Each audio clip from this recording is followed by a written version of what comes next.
pues a la, en distintas trincheras, pero todos con el mismo fin. Entonces, agradezco mucho a todos los encargados, al doctor Cermeño, y me siento muy honrado de estar aquí con ustedes, de compartir un escenario sobre todo aquí con el doctor Apolinar, que ya se lo decía anteriormente, es una referencia en lo que es la educación en salud, sobre todo en la educación en especialidades médicas. Les comparto, cuando recién me dieron el programa, y yo me vi en la misma página con la doctora Farfán, con el doctor Apolinar, con el doctor Huerta, me dio escalofríos, porque es como tener, no sé, a nivel medicina familiar, ¿no?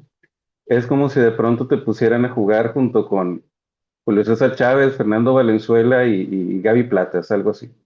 Entonces, es algo que para mí es algo muy importante.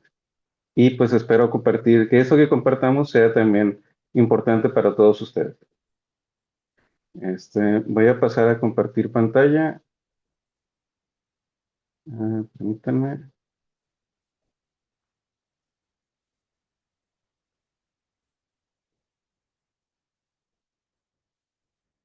¿Me confirman si lo ven bien? Sí, doctor, se ve bien. Entonces, de todas maneras, cualquier duda, comentario, yo estoy aquí a un ladito. Un mensaje, una reacción. ¿Ok? Doctor, si le parece correcto, le puedo ir leyendo las preguntas cuando las vayan poniendo en el chat si es que hay algunas dudas. Ah, excelente, sí. Perfecto, muchas gracias. Y a los compañeros, si me hacen favor de renombrarse para que podamos tomar la asistencia, este, todos con nombre y apellido, por favor. Gracias. Perdón, doctor, adelante. Bueno, antes de empezar lo que es la plática, una pregunta abierta al que la quiera responder y si la quiere no responder. Asumo que la gran mayoría de aquí somos médicos, sobre todo especialistas en medicina familiar o residentes en medicina familiar, pero también debe haber algunos otros personajes del área médica. Entonces, ¿alguna vez han estado en una situación donde tener que hacer fila, tener que esperar un trámite, tener que un paciente hospitalizado o uno mismo hospitalizado o que algo tienes que hacer y alguien te tiene que ayudar o alguien tiene que ser parte de ese trámite y, y te tratan mal? O sea, tú eres la persona que sufre, tú eres la persona, o llevas a la persona que sufre y por lo tanto sufres con esa persona, un familiar, un amigo. Y la persona que está del otro lado de la ventanilla o del otro lado del escritorio, o la persona que tiene el sello en la mano, te trata mal. Y uno como médico sabe, pues a veces tú estás de un lado y a veces estás del otro. Entonces, o mismo, del otro lado también, tú eres el médico, tú estás atendiendo tu consulta, trabajas sin hacerle daño a nadie, haces tu mejor esfuerzo y te tratan mal. Y dices, "Uy, no le puedes pegar a los pacientes, no le puedes pegar a los pacientes, no le puedes pegar a los pacientes". Entonces, ¿por qué pasa eso? Bueno, yo asumo que la mayoría de nosotros está aquí en este negocio porque le gusta, porque es parte de lo que quiere ser o es parte de lo que uno es realmente. Pero en la escuela, sobre todo en las generaciones de que nos tocó a nosotros, eh, nacidos antes de fin de siglo, ¿eh? Eh, nos enseñan el área clínica, nos enseñan cómo tratar, cómo reconocer enfermedades, cómo explorar pacientes, etcétera. Pero, por ejemplo, alguno de ustedes llevó un tema, alguna materia, como materia escolar, sobre bioética, sobre trato adecuado a los pacientes, sobre manejo de emociones en la escuela. Yo no. Y en la especialidad se tocó el tema en algunos casos, pero nunca fue un área que digamos que teníamos que sacar un examen de ahí, ¿sí? Más bien era algo entre nosotros mismos. Entonces, como médicos, todos somos parte de un gran gremio, pudiéramos decir, por lo menos a nivel institucional, la especialidad más grande es medicina familiar. Sin embargo, a muy pocos de nosotros nos capacitaron en la escuela o en la especialidad incluso para ser buenas personas. A muchos de nosotros nos capacitaron para ser buenos clínicos, buenos diagnosticadores, buenos recetadores, pero no nos capacitaron o no nos enseñaron a ser buenas personas, porque asumieron que ya éramos buenas personas. Del círculo de médicos con el que ustedes se mueven, cada quien en su área, todos los médicos que conocen son buenas personas, son responsables de sus emociones, se hacen responsables de las emociones que surgen a través de ellos. Pues yo creo que no. Por lo menos en el círculo donde yo me muevo, no todo es así. Y esto no es porque estemos malos, no es porque seamos malos como tal. A mí no me gusta usar absolutos. Es decir, solo los Sith ven las cosas en absoluto. Entonces, aquí es más, ¿qué puedo mejorar de mí mismo? ¿Qué puedo hacer para mí que pueda mejorar a mí y a mi práctica médica? Para allá es donde quiero llevar la plática. Ahora, si me acompaña, primero, ¿qué es la inteligencia? Se puede definir de varias maneras. Puede decir que es la capacidad para aprender, razonar, resolver problemas y adaptarse. Y tradicionalmente, sobre todo en nuestra generación y para atrás, o sea, generación X y posteriores, tradicionalmente se medía con el IQ, con el coeficiente intelectual. ¿Alguna vez ustedes participaron, por ejemplo, en la escuela, en esos concursos de inteligencia con el grupo A contra el grupo B? Y el que gana de los de quinto va a representar a la escuela en el concurso de zona y etcétera, etcétera. Muchos de nosotros estuvimos ahí, ¿no? Ahora tenemos trastorno de ansiedad y depresión, pero pues nos fue bien en la escuela, porque tradicionalmente la inteligencia se medía con el coeficiente intelectual, que principalmente toma en cuenta las habilidades matemáticas, en área de matemáticas, español, ciencia y memoria. Entonces, la inteligencia, sin embargo, es un fenómeno multidimensional. No es solamente saber mucho de una cosa o ser mucho en una cosa, sino, como mencionamos en la primera, capacidad para aprender, razonar, resolver problemas y adaptarse. Se reconocen dos tipos principales de inteligencia, que es la clásica y la moderna.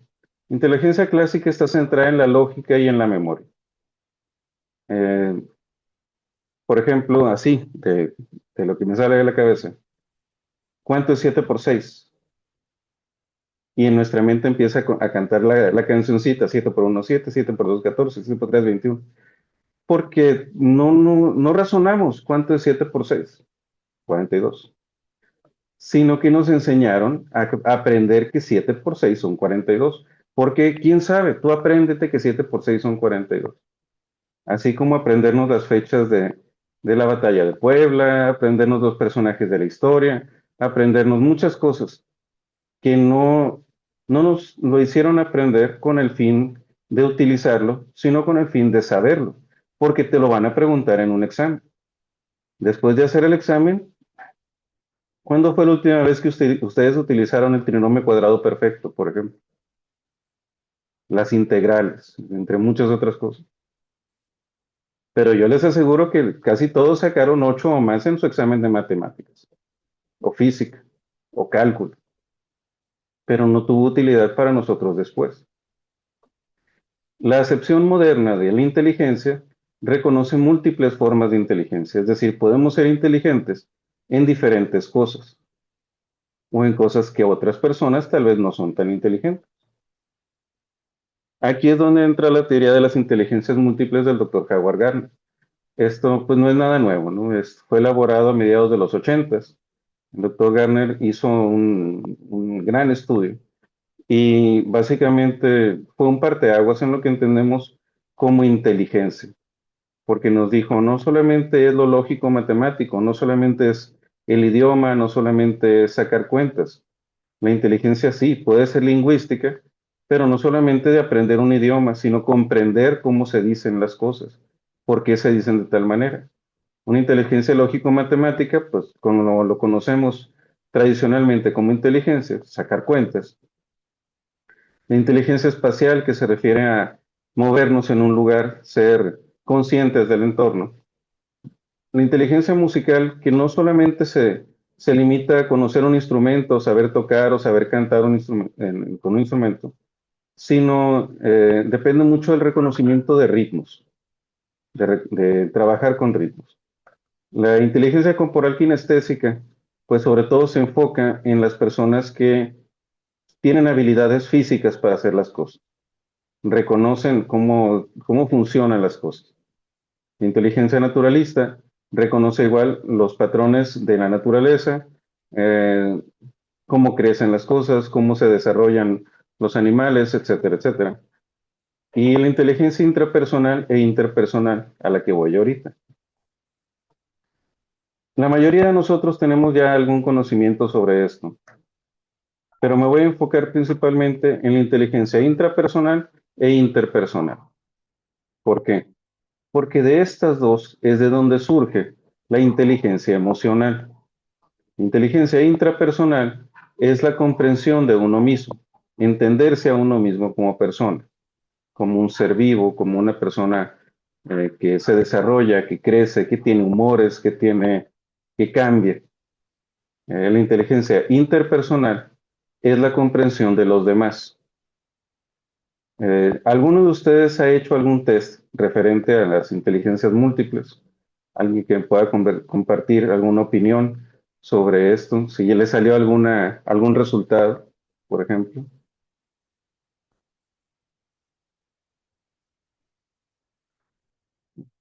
Yo les comparto, en mi caso, yo salí con una calificación alta en la inteligencia intrapersonal, un poco más baja en la interpersonal, y pues eso me abrió a mí muchas perspectivas también. Entonces, estos dos son la base del concepto de inteligencia emocional. Para llegar a este número, a esta calificación, perdón, sí, hay varias opciones. Yo aquí le pongo estas dos opciones. Les dejo unos enlaces en QR si alguien quiere entrar y revisar, si tienen mucho tiempo libre, nada que hacer con él. O si por lo menos les queda la duda de, bueno, en dónde me ubico yo. Otra característica muy importante de la teoría del doctor Gardner es que se puede ser eficiente en más de un tipo de inteligencia y se pueden modificar. Es decir, si yo reconozco que a mí me falta algo y yo quisiera ir por eso, si yo reconozco que estoy fallando, por ejemplo, que estoy con una calificación baja en una inteligencia este, interpersonal, por ejemplo, yo puedo trabajar para mejorarlo. Yo puedo modificar mis inteligencias, yo puedo mejorar algunos aspectos sin tener que perder alguno otro. Entonces, les dejo estas opciones para que lo revisen si así lo quieren y pues para que salgan de dudas también. Entonces, partiendo de esto, entonces, ¿qué es la inteligencia emocional? Pues es la capacidad de reconocer, comprender y gestionar emociones propias y ajenas. Aquí, a lo mejor a ustedes les ha pasado, a mí me pasó, tengo amigos que quiero mucho y todo, pero yo recuerdo mucho cuando recién entramos a la escuela, teníamos una compañera que era la menor de todo el grupito de nosotros. Entramos y ella acababa de cumplir los 17 años y era una niña grandota. Entonces, ya estudiábamos a nivel licenciatura, la mayoría ya éramos mayores de edad y esta chava era una niña grandota. Y recuerdo que cuando recién entramos, en una de esas, que una hora libre o algo así, dijo, vamos a la tienda, vamos a comprar tal cosa. Y llegamos a cruzar la calle y nos agarró de la mano porque ella no sabía cruzar calles, porque en su casa siempre era de salir de la casa al carro del papá y del carro a la escuela, salir de la escuela y subirse al carro del papá y regresar a la casa. Y no tenía la experiencia de vivir allá afuera. Entonces, sí, muy lista, ella se brincó un año de prepa, llegó antes a la universidad, pero no sabía cruzar las calles. Entonces, eso también es parte de ser inteligente. Por eso, al hablar de inteligencia emocional, tenemos que hablar, obviamente, de emociones. de cómo gestionar las emociones propias y cómo gestionar también por extensión las emociones ajenas. Y en el caso de nosotros, que estamos en la atención en salud y sobre todo que somos médicos familiares, donde la visión de todos nosotros no es solamente tratar al paciente que tengo enfrente, sino es tratar también a la familia que está detrás de ese paciente. Entonces, vamos más allá de tratar solamente al paciente. El contexto familiar, las dos preguntas básicas que yo les digo siempre a los residentes, pregúntense, ¿quiénes viven en la misma casa y quién toma las decisiones en esa casa? Solamente respondiendo esas dos preguntas van a tener un contexto muy importante de cómo vive la familia. No el paciente solamente, sino la familia. Y esto, el comprender la inteligencia emocional, nos va a ayudar a abrirnos muchas puertas para que ese paciente que llega enojado, ese paciente que llega con mucha carga emocional, ese paciente que no le importa quién se la hizo, sino quién se la va a pagar, pues podamos trabajar con ellos también. Al hablar de las inteligencias emocionales, así como en las inteligencias múltiples, hablamos del doctor Gardner. En la inteligencia emocional hablamos de las aportaciones inicialmente del doctor Goleman. Aquí él popularizó el concepto de inteligencia emocional en los años 90, propuso un modelo práctico aplicado al trabajo y él menciona que este influye mucho más que el coeficiente intelectual, tanto en el éxito profesional como en el personal.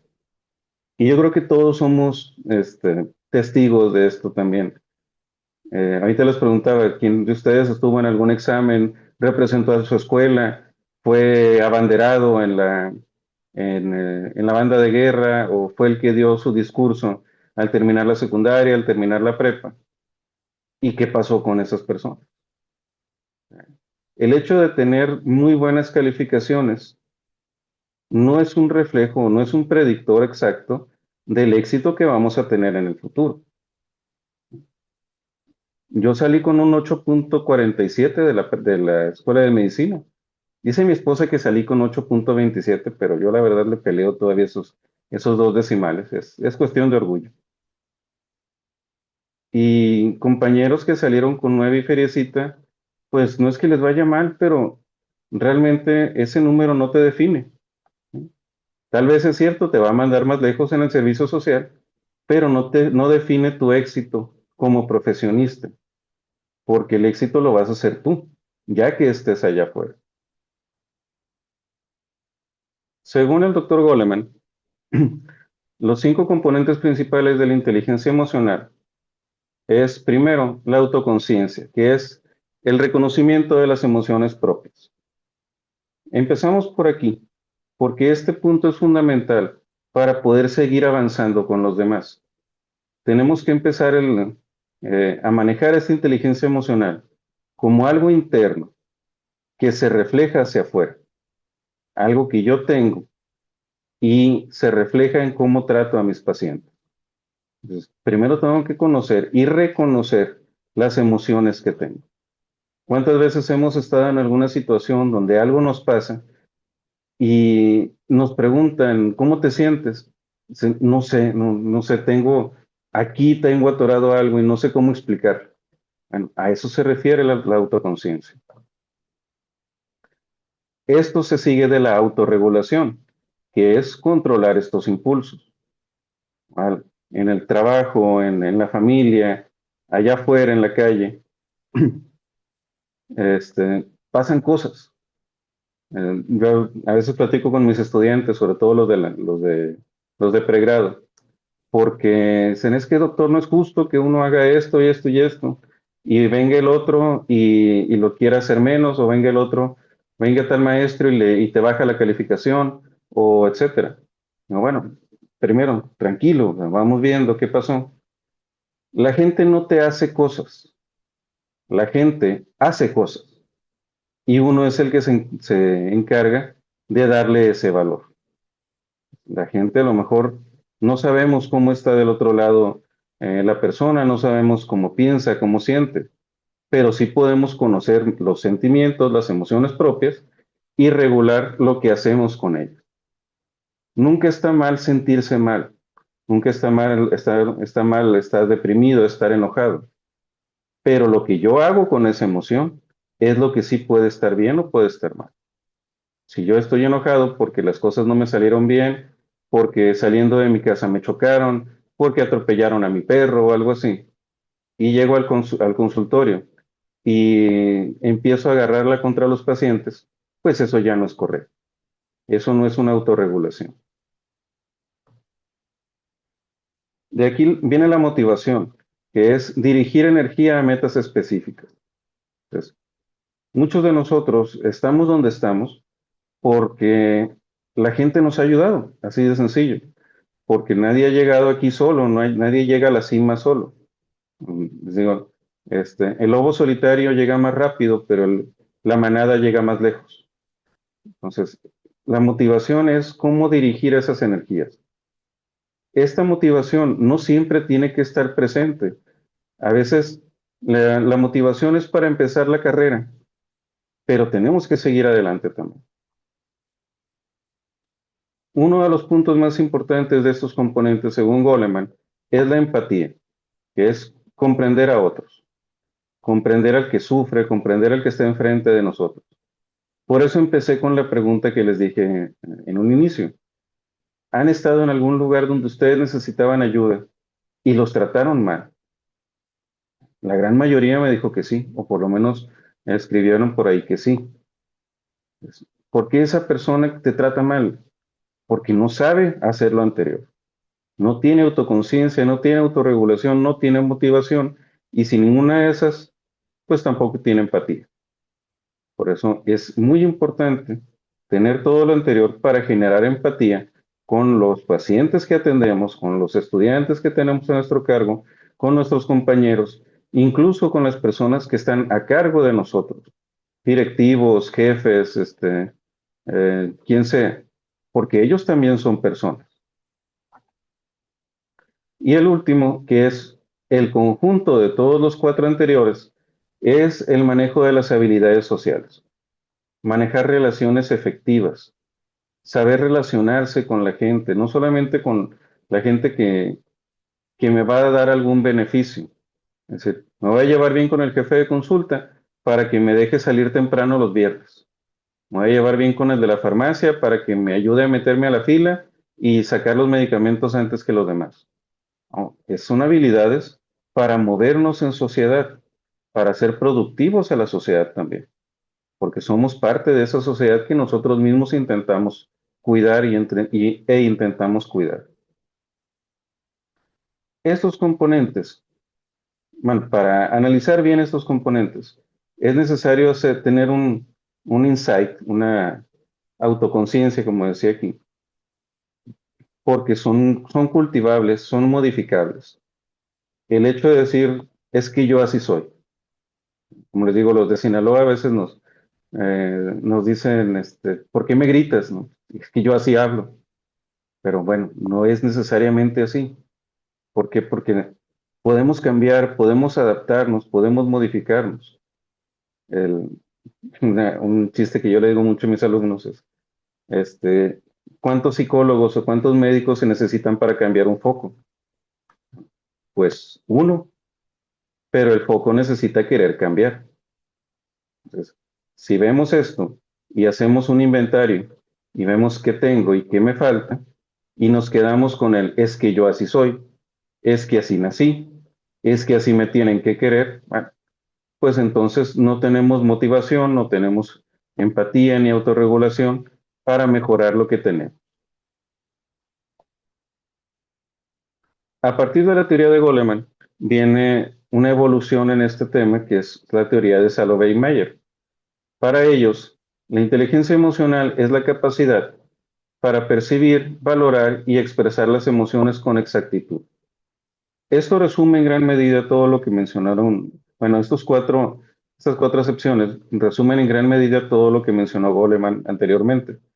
El percibir, valorar y expresar las emociones es difícil, o sea, sobre todo cuando la persona a la que le quieres expresar esas emociones no esté en el mismo, en la misma sintonía que tú. Si tenemos una familia, por ejemplo, una pareja, eh, los cónyuges, y hay un problema entre ellos, este problema tenemos que analizarlo en conjunto con la familia y es muy difícil analizarlo, es muy difícil llegar a una solución cuando lo que yo quiero decir, o más bien, cuando lo que yo digo no es lo mismo que la otra persona escucha. Entre esta comunicación está el que manda, está el canal, está la vía, está el mensaje, etcétera, y a veces ese mensaje se pierde en el camino. Entonces, es importante trabajar en cómo expresar esas emociones. Esto a su vez va a generar confianza en la otra persona, porque sabe que le estás diciendo lo que tú quieres decirle. Además, un punto importante también es acceder y generar sentimientos que faciliten el pensamiento.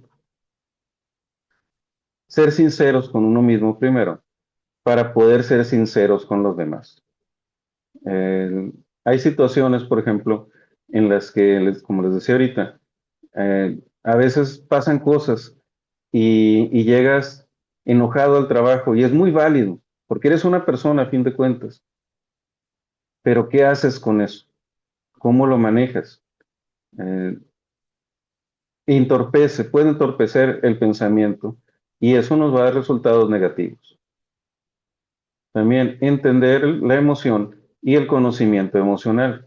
Saber que la persona, yo o la otra persona, tiene emociones y esas emociones no vienen de la nada, tienen que surgir de algún lado.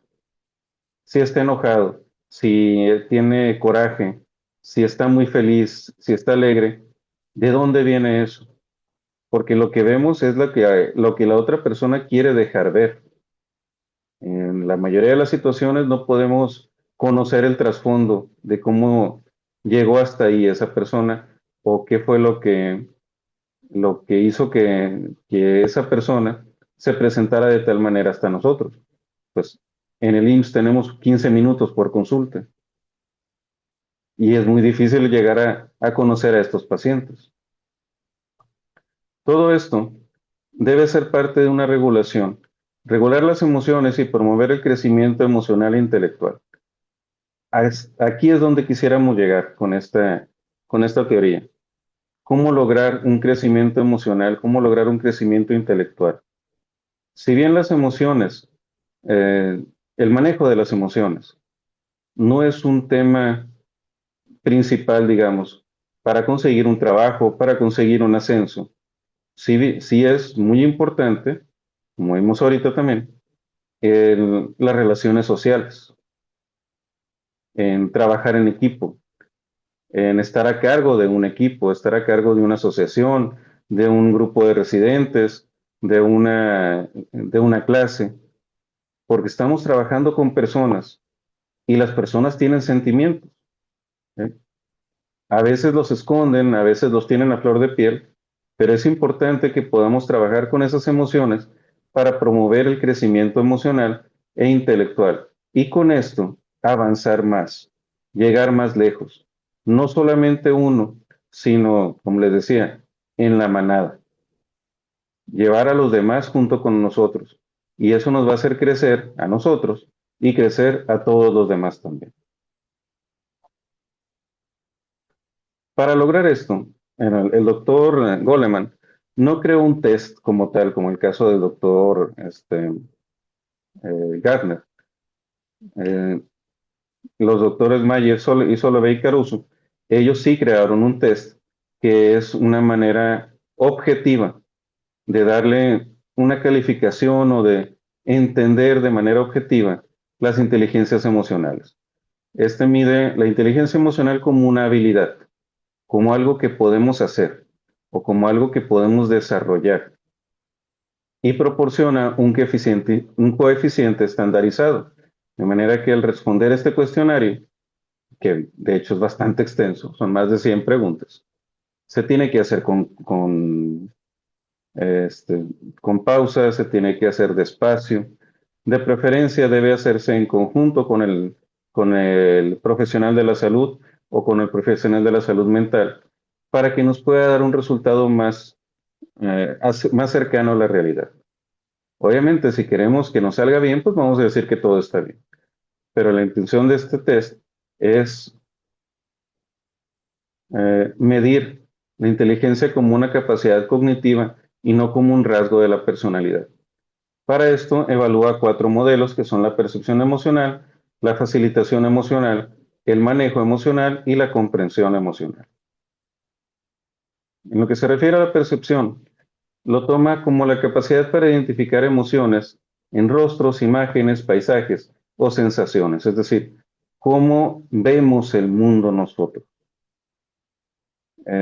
¿Les ha pasado, por ejemplo, tienes un amigo o una amiga que conoces muy bien, que crecieron juntos, que fueron juntos a la escuela, etcétera, y tienes tiempo sin verlo, y de pronto te lo encuentras en la calle y le dices, hey, ¿qué onda? ¿Cómo estás? Y la otra persona te dice, bien, pero tú sabes que no está bien. Algo, no sé, los ojos, el gesto, la presentación que te da, tú sabes que quiere que la gente vea que está bien, pero tú sabes que no está bien. Entonces, no es cierto, le dices, ¿qué tienes? Y te dicen, no, nada, todo está bien, todo está bien. ¿Qué tienes? Dime qué tienes. Y se rompe. Y ya te dicen, no, pues es que pasa esto y esto y esto y esto. Y eso generalmente nos pasa con la gente que conocemos muy bien. Pero de nuevo, en una consulta de 15 minutos, en una consulta privada, donde sea, es importante saber leer las emociones de la gente, saber cómo interpretar las emociones de la gente. Porque la gente te va a decir o te va a dar a entender lo que quieren que tú sepas. Pero ahí es donde entra en gran medida la comunicación no verbal, cómo se presenta ante ti la persona y cómo habla, cómo se expresa, entre otras cosas. Al hablar de la facilitación emocional, es asimilación, el uso de las emociones para facilitar el pensamiento y la creatividad. Es decir, ¿qué hago con esto? ¿Cómo trabajo con esas emociones? ¿Qué ventaja o qué positivo le puedo sacar a esas emociones para que sea algo bueno?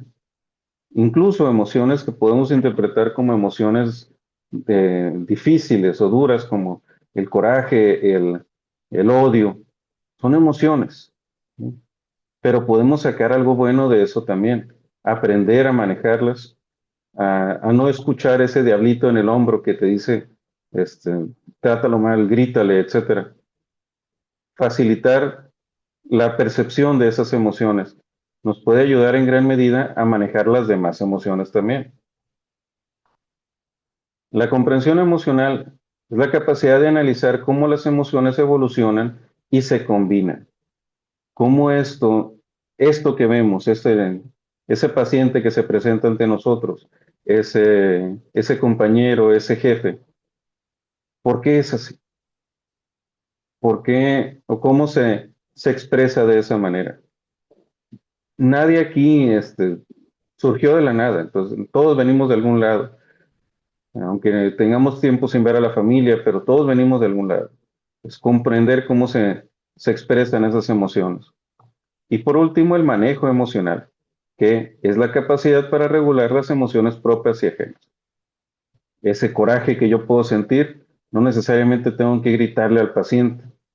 Tampoco es cuestión de que me lo tenga que tragar y que se pudra adentro, no. Hay maneras de sacarlo, hay maneras de manejarlo, sobre todo para no dañar a otras personas, porque aquí todos estamos buscando el mayor beneficio para nuestra población a cargo, ya sean pacientes, residentes, estudiantes, familias, compañeros trabajadores, jefes, etcétera. Entonces, ¿cómo voy a manejar esas emociones? A final de cuentas, estas cuatro ramas del modelo de inteligencia emocional se cuantifican en el test MSCIT, de manera que podemos entonces conocer qué tengo, qué me falta y qué puedo mejorar. Ahora, la inteligencia emocional va muy de la mano, o tiene que ir muy de la mano, con la salud mental, porque aquí estamos hablando de la regulación de emociones y cómo esto puede contribuir a reducir ansiedad y depresión, aumentar la resiliencia y mejorar las relaciones interpersonales. Pues, una persona que tiene una buena capacidad de introspección, una persona que sabe manejar sus emociones, pues es una persona que le puede ir bien. Como decía Pedro Infante, no quiero que me den, sino que me pongan donde hay. Entonces, si nosotros estamos preparándonos, por ejemplo, para tomar un cargo, para un ascenso, para mejorar en nuestro trabajo, pues tenemos que ir más adelante. Tenemos que ir a, a manejar también mi salud mental y la salud mental de las personas que están a mi cargo, o la salud mental de las personas con las que estoy trabajando. De aquí, el manejo de el, el trabajo conjunto de la inteligencia emocional y la salud mental nos va a dar como resultado estos efectos. Y la falta de esa comunicación o la falta de ese manejo conjunto de la inteligencia con la salud mental, pues nos va a llevar a las consecuencias contrarias. Podemos ser muy listos, podemos sabernos eh, el ciclo de Krebs, si ustedes quieren. Nadie se sabe el ciclo de Krebs, ¿no? Pero podemos saber mucho de medicina. ¿Sí? Acaba de salir las nuevas guías de la ADA y ya me las aprendí. Pero eso te va a hacer mejor médico, eso te va a hacer mejor persona o te va a hacer preocuparte de más. O sea, lo puedes aplicar, pero lo vas a aplicar bien.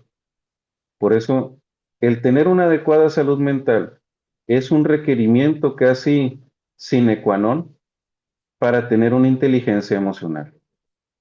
Y la falta de algún problema de salud mental, principalmente depresión o ansiedad, nos va a llevar también a una deficiencia en la inteligencia emocional. Y yo les comenté hace ratito, la inteligencia emocional se puede adaptar, pero la adaptación no necesariamente es para mejorar. Entonces, si yo estoy trabajando en un ambiente donde me tratan mal, donde no me escuchan, donde me hacen menos, pues tal vez eso también se va a ver reflejado en cómo yo voy a manejar mis propias emociones. Si yo veo que yo llego temprano y me porto bien y hago lo que tengo que hacer y el premio se lo dan al otro porque es el amigo del jefe o porque hay algún arreglo entre ellos, pues ¿cuál es la motivación que tengo yo entonces para hacer las cosas bien? Fuera de mi propia manera de hacer las cosas.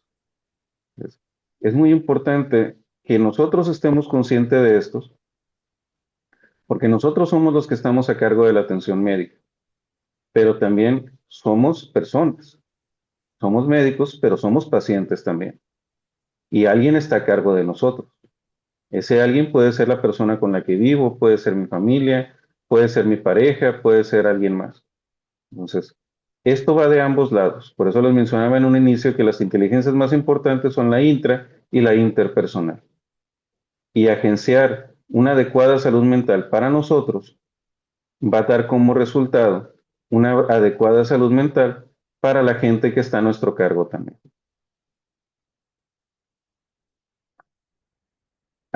¿Cómo aplicamos esto en la atención médica o cómo podemos utilizar esto para mejorar nuestro trabajo? Pues sabemos, el médico no es Dios.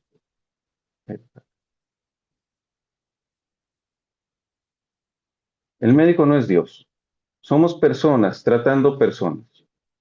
Y a veces no somos la persona más inteligente en el cuarto, ¿no? Pero somos personas que yo creo tenemos la intención, tenemos la visión de hacer las cosas bien, ¿eh? Nadie se levanta en la mañana pensando, ¿y cómo me voy a fregar a los pacientes ahora? ¿Qué voy a hacer ahora para hacerlos sufrir más de lo que ya está sufriendo? No somos supervillanos, ¿no? Somos personas tratando personas. Es muy importante que esa empatía tiene que empezar desde nosotros. Por eso debemos escuchar, sobre todo saber escuchar, para aprender a decir lo que queremos transmitir. Eso, sobre todo en los médicos en formación, en los internos, es algo que yo trabajo mucho con ellos, porque yo no dudo de que los muchachos sepan, ya pasaron 5 años de la escuela de medicina, deben de saber, pero hay una brecha muy grande entre lo que ellos saben, lo que ellos dicen y lo que el paciente escucha. Entonces, escuchar para aprender a decir lo que queremos decir. Escuchar no para renegar o no para discutir, escuchar para comunicarnos. Este es un concepto clave para organizar las destrezas interpersonales y de comunicación. A veces escuchar no implica responder, simplemente estar presente. Yo creo que a muchos de nosotros nos ha tocado algún paciente que, de esos pacientes que llegan y le dices buenos días y ya te cuenta toda tu vida, ¿no? Estás en la consulta y haces a un lado el teclado y le dices, a ver, doña Juanita, cuénteme. ¿Por qué? Porque está más interesante lo que el paciente te quiere decir que lo que tú realmente le vas a decir a él, ¿no? Entonces, escuchar a veces es parte del tratamiento. ¿Cuántas veces te han dicho los pacientes, doctor, sabe que me siento mucho mejor, nada más por haber estado en la consulta? Y tú, pues es que yo le di paracetamol y naproxen nada más. Pero nada más el hecho de que escuchaste, que estuviste atento, que respetaste los tiempos, que respetaste la idea y el lenguaje, tanto hablado como no hablado del paciente, ya le mejora mucho esa relación y te deja a ti como médico en una mejor estancia de tratamiento para el paciente. ¿Cómo puede ser útil la inteligencia emocional en el ámbito de la medicina? Bueno, depende mucho de cómo lo vamos a utilizar. En la relación médico-paciente, en relación con la calidad del cuidado y la satisfacción. Este, ¿Cómo se va a ir el paciente de nuestro consultorio? ¿Cómo se va a sentir cuando termine la consulta? En el rendimiento, el nivel de implicación y la satisfacción profesional de nosotros mismos. Sentirte bien al terminar tu jornada, sentirte bien de que hiciste lo posible, sentirte completo. También los procesos de selección en centros educativos y profesionales. Esto sería un plan a futuro que estaría muy interesante aplicar, no como un filtro, ojo, no como decir, es que tú saliste mal, no te acepto, no, sino como una manera de cultivar y de mejorar esa salud, tanto salud mental como el coeficiente emocional en nuestros médicos en formación o en nuestros mismos centros de trabajo. Y en el entrenamiento y desarrollo de las habilidades de comunicación clínica. Este debería ser una parte fundamental de la formación de los médicos nuevos o de los propios residentes de medicina. Y lo estamos viendo ahora que los muchachos hacen su examen de certificación y les aplican el examen práctico, el ECOE, que no solamente verifica que sepas lo que tú dijiste que sabías, sino que sepas aplicarlo en un contexto real clínico. Y eso debe ser parte fundamental.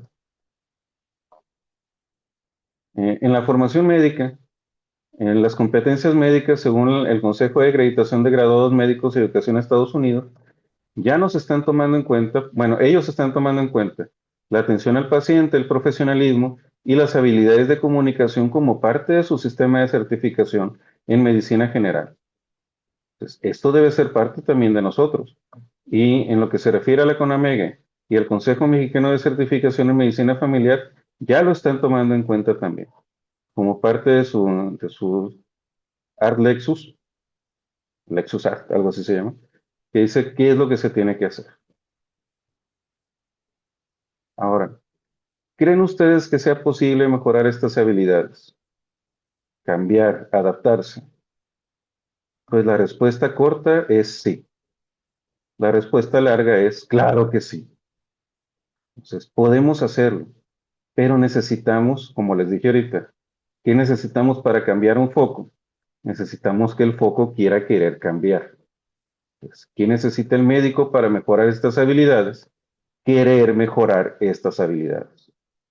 Si el médico llega al consultorio, se estaciona y dice que aquí estoy a gusto, y no necesito aprender más, desde ahí ese médico se empieza a echar a perder. Al momento que decimos ya no necesito más, dejamos de crecer. Y cuando un árbol deja de crecer, empieza a morir. Por eso necesitamos trabajar en mejorar estas habilidades, en querer mejorar nuestras habilidades. Pues por mi parte es todo. No he visto si hay algún comentario, si hay alguna duda, pero ante esto, pues cualquier comentario lo recibo, bueno o malo, para eso estamos aquí. Y si hay alguna duda, pues dentro de lo que quepa, yo les ayudo. Muchas gracias. Muchas gracias, doctor. Canek, sí tenemos algunas preguntitas, se las voy a leer para que nos haga favor de dar respuesta. Preguntan en el chat, ¿existe algún ejercicio o dinámica para entrenar o fortalecer nuestra inteligencia emocional? Bueno, esa es una muy buena pregunta y sí, hay diversos ejercicios. Hay algunas bibliografías que pudiéramos revisar, pero yo creo que ya sería una cuestión de hacer un tema práctico, por ejemplo, un tipo taller. Pero sí, hay muchas maneras de trabajarlo, pero tiene que ser un trabajo social. Es muy difícil trabajarlo de uno a uno. Muchas gracias. Doctora Georgina Farfán, por favor, puede abrir su Hola, micrófono ¿cómo para están? que... Buenas noches. Buenas Miren, noches, doctor. este es un tema muy interesante, ¿sí?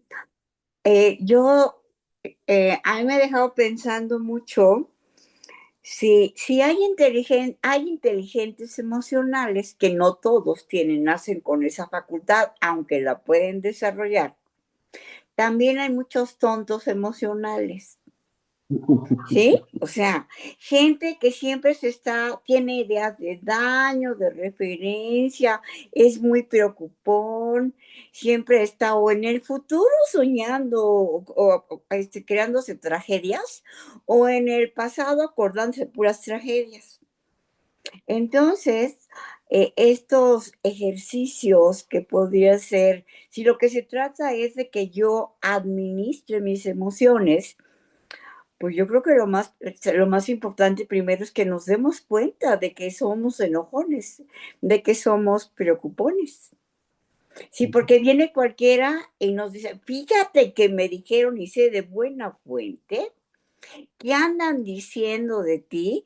Y yo dije, pero si no te consta, a mí no me consta, ¿a ti te consta? Entonces yo creo que a veces sí sufrimos mucho por todo lo que nos imaginamos que no es, y aquí habla mucho Goleman y también en un retiro que tuvieron de las emociones tóxicas. ¿Cómo podemos identificar una emoción positiva, como sería la alegría? Si la aceptación de una negativa, como sería el rencor, el miedo. Entonces, yo sí creo que lo más importante es que estemos abusados, en que estemos sintiendo, pero hay que aceptarlo. Eso es como un alcohólico. El alcohólico tiene que aceptar que es alcohólico. Y el que es enojón, tenemos que aceptar que somos enojones. Sí, de hecho, lo que comentábamos también, eso es el primer punto de los componentes de Goleman, la autoconciencia. Aquí también entra un fenómeno como el de Kruger, Dunning-Kruger. La gente que sabe menos es la más segura. Entonces, a veces yo creo que todo nos ha tocado el jefe que sabe que en su mente sabe que está en lo correcto y no acepta cambios, no acepta críticas, no acepta nada, porque él está metido que está en lo correcto, o ella está Ujú. metida en lo correcto, y es muy listo porque está en lo correcto. Y uno que tiene la intención de saber más, sabes que puede mejorar, o que tal vez la verdad no está escrita en piedra. ¿Eh? Cuando empezamos a estudiar, por ejemplo, yo recuerdo el 2014 o antes, la guía de práctica clínica mencionaba los beta bloqueadores como la primera opción de tratamiento. Ahora ni siquiera aparecen en la guía, ¿sí? Porque las cosas pueden cambiar y nosotros en lo emocional podemos mejorar. El chiste es querer mejorar. Y esa persona, como dice la doctora, los tontos emocionales, pues también pueden mejorar, hay que darles chance, pero tampoco tenemos que estar atrás de ellos para empujarlos para adelante. ¿no? Lo ideal sería estar delante y jalarlos para adelante. Sino pues cada quien tiene que asumir su personalidad y tomar sus decisiones. Pero yo sí creo que parte de la consulta, en una consulta, sí nos damos cuenta del paciente que es inteligente emocional y el que no lo es. Sí, porque bueno, cuando el médico es el tonto emocional, ese sí perjudica mucho, ¿eh? ¿Y cómo ayudar? Ni cómo ayudarle. Gracias, doctor. Muchas Qué gracias por gusto su en verlo. aportación, doctora Farfán. Doctor Karen, tenemos otra pregunta. Dice el doctor Luis Ángel, ¿cree que la falta de inteligencia emocional va de la mano con el manejo de estrés y ansiedad en los médicos y residentes? En gran medida sí, porque como mencionamos ahorita, la inteligencia emocional y la salud mental tienen que ir de la mano, porque ambos son situaciones internas de cada uno de nosotros, pero que se reflejan hacia afuera, que se reflejan incluso hacia la atención que damos a nuestros pacientes. Entonces, cuando no sabemos agenciar nuestras propias emociones, dicho de otra manera, no sabemos qué sentimos o cómo sentimos, eso genera conflicto y el conflicto se manifiesta con ansiedad, con depresión, como mencionaba la doctora Farfán, que la mente va para todas partes. Es decir, si quieres trabajar con un ansioso, ponlo a hacer algo, ponlo a hacer planes. Sabes que tú reconoces un residente que es ansioso y le dices, oye, mira, imagínate que algo sale mal. ¿Qué harías tú si algo sale mal? Uf, no, pues no lo vas a alcanzar. Al día te va a llegar con 10 hojas de cosas que hacer. Por eso, limpiar las emociones.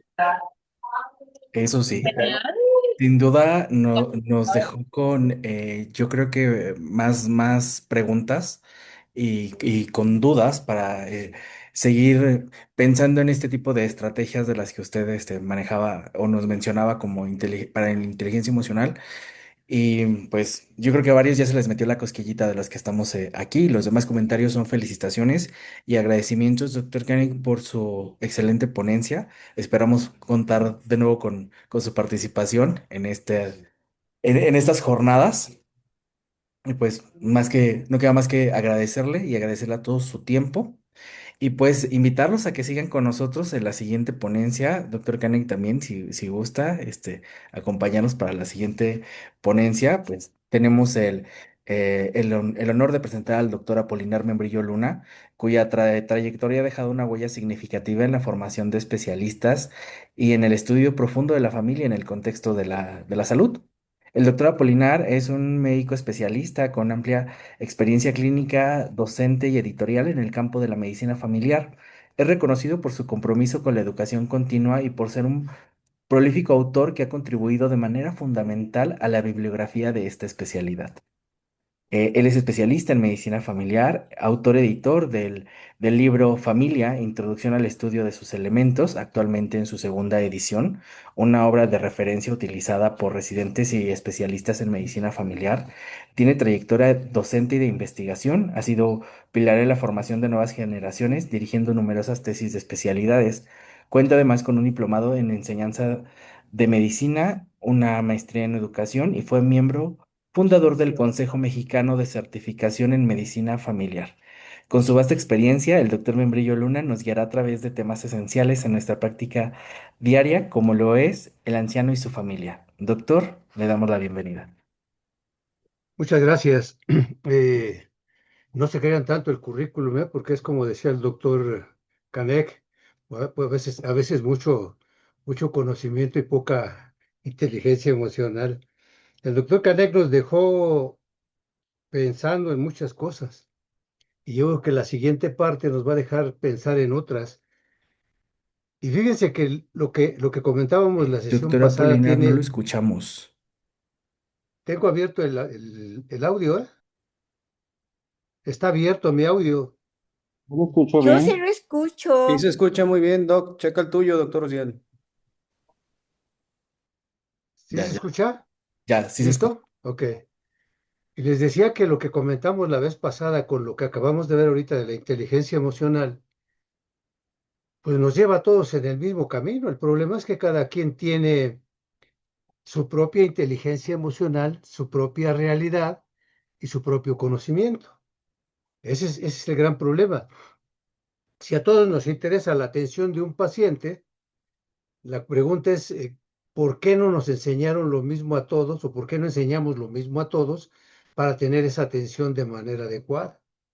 Realmente lo que el doctor Canek nos acaba de presentar es súper interesante, porque si algo no manejamos nosotros, y eso creo que es del común denominador, si algo no manejamos nosotros son nuestras emociones. Lo más complicado es nuestras emociones. Y en medicina familiar hay un tema que se llama comunicación interpersonal e intrapersonal, que podríamos o deberíamos de conocer todos para poder entender cómo es la relación médico-paciente. Sin embargo, hablamos mucho de relación médico-paciente, de humanismo y de todo lo demás, pero este autoconocimiento que nos hacía mención el doctor Canek, a veces no lo vemos. Y si a eso le tenemos que agregar, que tenemos que poner el conocimiento médico como tal, el conocimiento específico del tema que vamos a ver, pues se complica más. Y si a eso le agregamos cómo lleguemos de casa para dar consulta, pues entonces tenemos un pequeño problema que vamos a tener que revisar más frecuentemente. No sé si se alcance a ver ya la presentación. Sí, doctor, sin problema.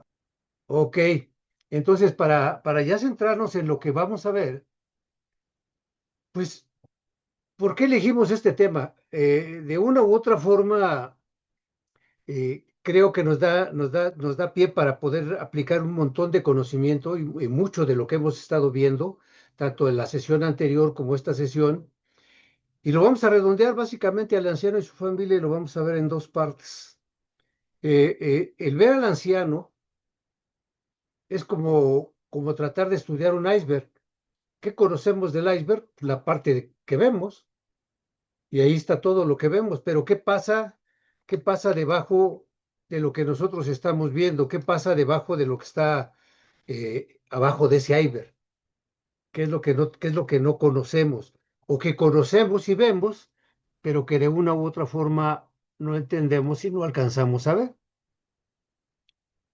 En el 2022, en el segundo trimestre, existían 17.958.707 personas de más de 60 años en México. Esto representaba el 14% de la población total del país. Si agregamos esta parte de lo que era la población y vemos que en el primer trimestre del 2024 existían ya 16.421.778 ancianos, pues como que disminuyó. ¿Y por qué disminuyó? Es parte de lo que tenemos que ver. Cuando vemos la población de 60 años y más, nos vamos dando cuenta cómo es que esta población ha ido aumentando y cómo sigue aumentando constantemente. Y a final de cuentas, pues tenemos que empezar a buscar las causas por las que se va perdiendo. Por eso les decía, es como un iceberg, conocemos la parte de arriba, pero no vemos la de abajo. Ahora sí hay que aplicar la inteligencia emocional y motivacional para tratar de buscar esa parte de lo que nosotros vemos con los ancianos o con los viejos y que no entendemos cómo está, ¿no? Y que no la alcanzamos a ver. Lo que vemos es todo esto de los programas de salud que hay a nivel nacional, están enfocados en una parte importante al anciano. Sí, pero vemos el programa, pero ¿qué pasa con él abajo de ellos? ¿Qué conocemos de estos programas y qué no conocemos de todo lo que le sucede al anciano? Porque si nos damos cuenta, lo que conocemos es muy poco y lo que no conocemos es muchísimo. Y cuando no tenemos este conocimiento, entonces pues es cuando viene el problema de saber qué es lo que vamos a hacer. Y aquí viene la parte complicada. Cuando vemos una parte de lo que es la punta del iceberg y lo que está bajito de él, pues vamos a ver pequeñas cosas, vamos a ver sus factores biológicos, por ejemplo, del individuo solo, ¿eh? Vamos a ver En una primera parte, y es lo que hemos estado acostumbrados a ver en medicina, vamos a ver los factores biológicos del anciano y los mencionamos. Vemos los factores psicológicos del anciano también y los mencionamos. Y vemos los factores sociales y los mencionamos, pero son del individuo, de la persona a la que estamos atendiendo. Y hace un rato el doctor Canek decía, pues es que este individuo no se enferma él solo o no va a consulta él solo, hay una familia detrás de él. Entonces, cuando vemos los factores biológicos, psicológicos y sociales del individuo, de la persona, es el modelo que a nosotros nos enseñaron en medicina familiar al inicio de la década y lo que manejaban desde hace muchos años en Estados Unidos. ¿Qué tendríamos que ver ahora o cómo lo tendríamos que observar? ¿Qué pasaría si viéramos los factores biológicos de toda la familia, los factores psicológicos de toda la familia y los factores biológicos de toda la familia? ¿Cómo estará la inteligencia emocional del médico que enfoca todos estos problemas y no solamente la del individuo como paciente? ¿Y qué pasa con la familia si nosotros pudiéramos en un momento determinado también promover que esa inteligencia emocional nos ayudara en la atención del paciente a través de estos factores biológicos, de estos factores psicológicos y de los sociales? Pues obviamente tendríamos una visión completamente diferente de todo lo que tenemos. El problema es que del anciano me van a decir, bueno, pero es que ya conocemos cuáles son sus principales padecimientos. Pues sí, pero no los podemos controlar, no los hemos podido controlar todavía. Y un porcentaje muy alto de la consulta de medicina familiar es de estos pacientes de mayores de 60 años. Entonces, el contexto general, el contexto de los pacientes que vemos de la tercera edad, los ancianos, es este. Y ahí está. Entonces, el proceso de envejecimiento pues, va a depender de cada persona, pero también dependen mucho de su desarrollo a lo largo del ciclo de vida familiar. O sea, ¿cómo nos desarrollamos? Y cuando mencionaban hace un rato del cómo poder mejorar la inteligencia emocional, pues qué tan inteligentes emocionales son nuestros padres, o fueron nuestros padres, que nos ayudaron a desarrollarla. Y cómo cuando nosotros ya estamos aquí, cómo nos desarrollamos. De ahí el concepto que nos manejaba la doctora Farfán, ¿no? Eh, esos no inteligentes emocionales que conocemos y que están ahí presentes. ¿Cómo se desarrollaron a lo largo de su ciclo de vida familiar? El anciano, ¿cómo se desarrolló? El papá, ¿cómo se desarrolló con su propia familia? Y fíjense, sin ponernos de acuerdo con el doctor Canek, dice que en este proceso predominan los sentimientos y la decadencia física e inutilidad. Pero los sentimientos, las emociones que se manejan en la tercera edad son tal vez de los más grandes que podemos ver. Y ahí vamos a ver a la soledad, que la vamos a encontrar en casi la mayor parte de ancianos, algunos por la muerte de algún cónyuge o por la separación de los hijos, que es lo más frecuente, pero vamos a encontrar sentimientos y emociones a flor de piel. Y entonces, ¿cómo los manejo? ¿Cómo los veo? ¿Cuál es el padecimiento que nos acaba de mencionar el doctor Canek? ¿Cuál es el principal padecimiento de que corrobora lo que es la inteligencia emocional y la salud mental? Pues la depresión. Y resulta que la depresión en pacientes ancianos es un elemento frecuente en la consulta de medicina familiar. Entonces, ¿cómo le hacemos para poder entender esta parte? Acuérdense que hay una serie de cambios que se van a dar y que principalmente los vamos a ver en el área biológica, básicamente en el área biológica. Es en lo que nos hemos centrado mucho, en el área biológica, pero no nos hemos centrado nada en la psicológica y en la social de los ancianos. Y obviamente esto pues, nos va a llevar a un substrato principal que es el desarrollo del hombre o la mujer durante su ciclo de vida. ¿Por qué hacemos insistencia en el desarrollo del hombre o de la mujer en el ciclo de vida? Porque lo que se haga dentro de las etapas previas a esta del anciano de la tercera edad, lo que se haya hecho en sus etapas anteriores es lo que vamos a tener. Si se divorcian pacientes jóvenes y se quedan sin hijos o no se vuelven a casar, ¿cómo va a ser la vida de estas personas al final de su ciclo de vida? Y entonces tenemos un problema serio, porque no solamente son las crónico-degenerativas, sino las mentales las que tenemos que tomar en cuenta para poderlas entender. ¿Cómo podemos en un momento entender esto? Pues hay que entender la relación directa que hay con los factores biológicos para el envejecimiento, ¿no? La genética, el cómo se desarrollaron en su ciclo evolutivo individual, cómo fue su desarrollo de proceso de salud-enfermedad, cuál fue la influencia del desarrollo psicológico y social. En esto hay que recordar las funciones de la familia y, por tanto, cómo se hizo o cómo se hace el estudio integral nos debe de remontar al estudio y valoración de su estructura familiar. O sea, todos los médicos familiares, por lo menos aquellos que se llamen especialistas, deberíamos de saber valorar y hacer un estudio de la estructura familiar para poder tener un contexto más claro de lo que es el paciente que vamos a atender en ese momento. ¿Por qué? Porque también tenemos una clasificación actual de acuerdo a las edades que se van mencionando. Y el consenso actual realizó la siguiente clasificación de las diferentes edades. El adulto mayor joven va de los 55 a los 64 años. ¿Qué quiere decir?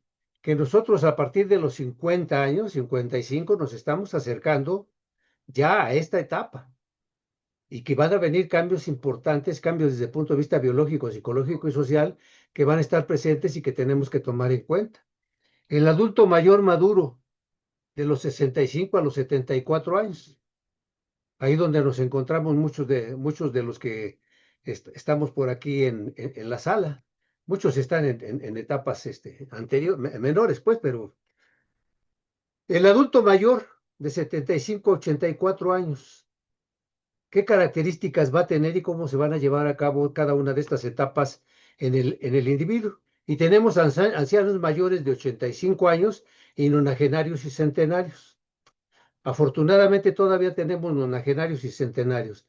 Entonces, si esta es la clasificación de las edades, ¿cómo los vamos tratando en cada una de las etapas de la atención médica que nosotros vamos dando y de la atención médica integral? ¿Cuáles son los principales cambios biológicos que vamos a ver?